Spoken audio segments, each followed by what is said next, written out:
JT Miller for Morgan Rielly. Would you do it? Ooh, yeah, I probably would, man. A playoff performer who wants to win that bad for aging, probably best is behind him, D-man that's not really shown up a lot in the last couple of years with some shades of performance. But yeah, I would make that trade for sure. JT Miller is like what, 31, 30, 31, 32. He's got good hockey ahead of him. I think he'd really help this roster. And Morgan Rielly's been talked about as just kind of not really being the guy he's supposed to be. BC product as well as Morgan Rielly. And honestly, I'm at a point where you take Rielly off this roster. I don't know how much I'm missing him. He makes $7.5 million per season, but he doesn't provide any offense, doesn't shoot the puck.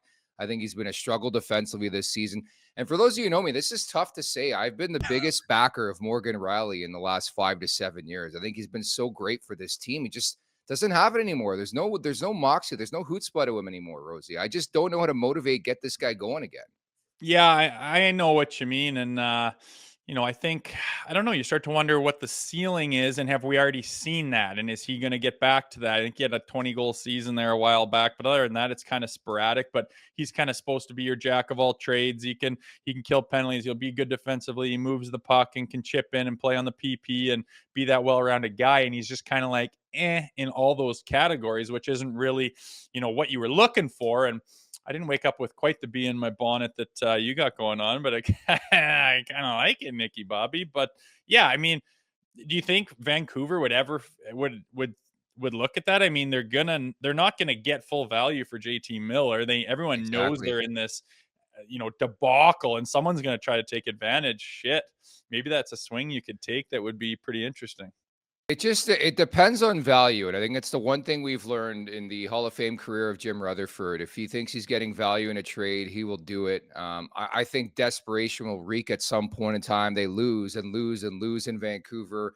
Patterson's out. Quinn Hughes is out.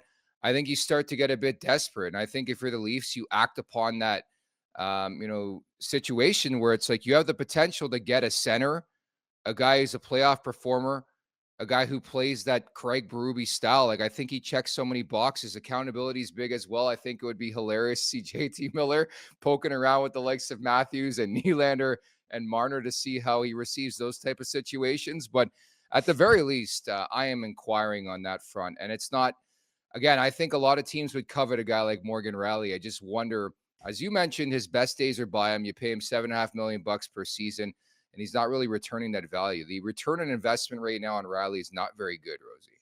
Yeah, I hear you. And sometimes a trade like that, I mean, you're just jogging my brain with this possibility. I haven't really been paying too much attention or thought of that connection, but um, I could see Morgan Rielly getting a change of scenery, simple as that. And he's been here since he got drafted, and all of a sudden, being reinvigorated and finding new life, and it working out for both parties. And like you said, a center with some grit that wants to win, that's proven to show up in the playoffs, who doesn't put up with any bullshit, who would immediately say, Berube, what are we doing here? I'm going to help facilitate that. Let's link arms and let's go.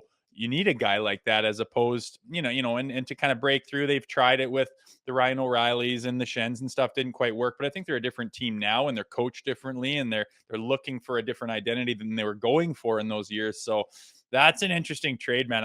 If that happened today, I would be jacked, to be honest with you. I mean, our back end looks pretty good. He's kind of not really filling that role, and to make a deal like that, it kind of makes sense on both ends. So, that's a hot take today, Nicky.